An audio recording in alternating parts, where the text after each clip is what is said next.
I'm Josh Larsen. These are the 10 best movies of 2023. 10.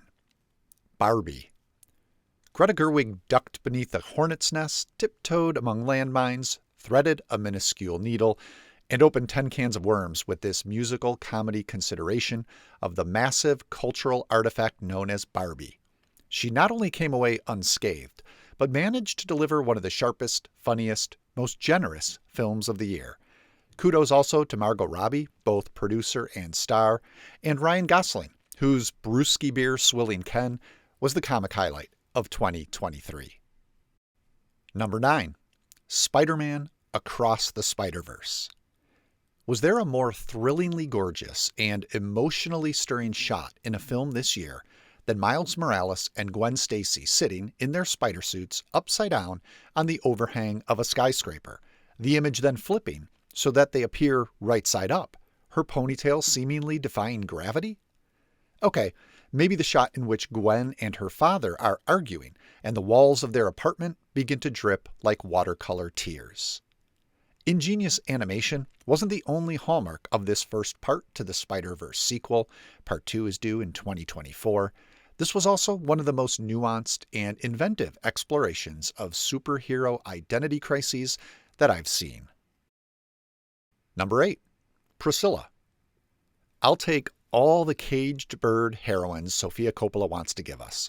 Priscilla Presley, Marie Antoinette, Scarlett Johansson stuck in Japan. Heck, I'm pretty sure I would have preferred her Josephine to Ridley Scott's Napoleon. But Coppola only does this one thing, you say? Get back to me when her movies on the subject reach the number of macho military biopics cinema has given us.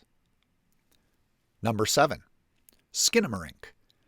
Largely comprised of grainy, static shots offering oddly angled views of various rooms in a house, a flickering television screen or nightlight offer the only illumination, Kyle Edward Ball's feature debut follows 2 young siblings who wake up to find their father missing.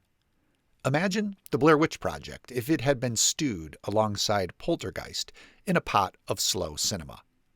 It's not just a childhood fear of the dark, that desperate midnight dash from your bedroom to the bathroom down the hall, that Skinnamarink explores, however.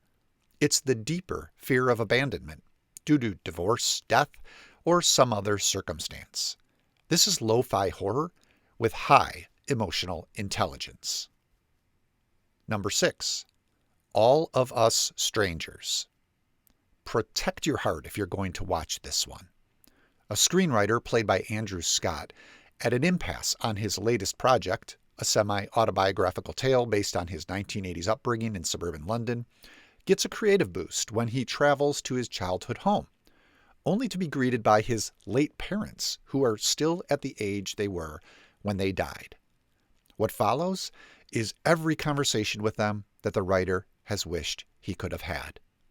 Instead of sputtering out on this high concept, director Andrew High uses it as a launching pad for a retroactive coming-out tale that's laced with a ghostly tenderness.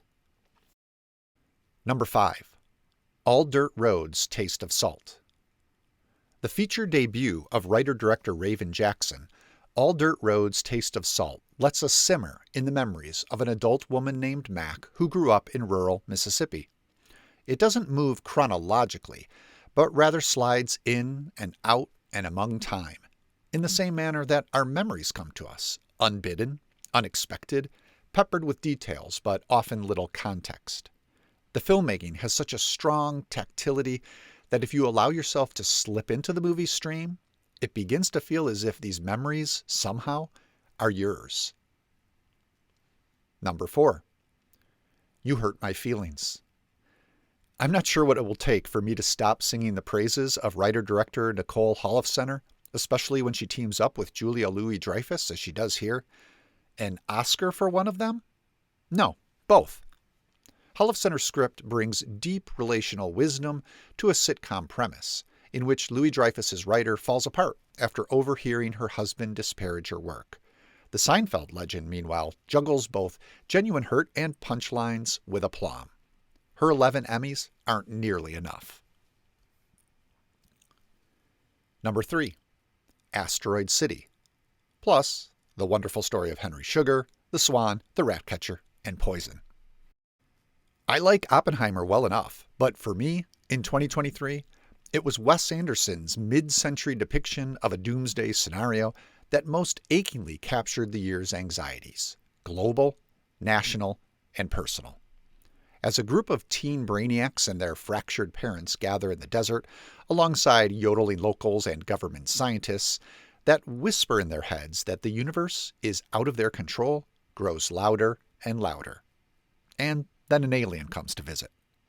The result is one of Anderson's most opaque, yet still beguilingly consoling efforts.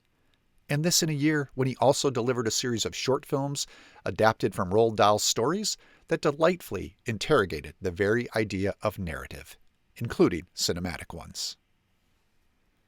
Number 2. Anatomy of a Fall. A puzzle movie about the fact that life is a puzzle to which we each bring different, mismatched pieces, Anatomy of a Fall boasts the best script of the year, by director Justine Triet and Arthur Harari. A son, played by Milo Mikado-Grainer, returns from a walk with his dog Snoop, give Snoop an Oscar, to find his father, played by Samuel Tice, dead in the front yard of their chalet in the French Alps. Did he slip from the second story? Did he jump? Was he pushed by his wife, played by Sandra Hüller, giving the performance of the year? An ensuing trial reveals their relationship was indeed contentious, but exactly to what extent depends, in the movie's words, on choosing what to believe when nothing can be proven. Number 1. The Boy and the Heron.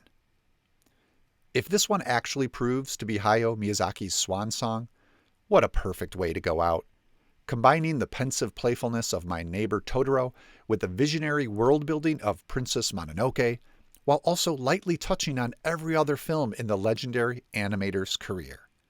And yet, The Boy and the Heron is its own wondrous thing, a blossoming of imagination that leaves us with a personal challenge, especially in the wake of trauma, one stated in the film's original title.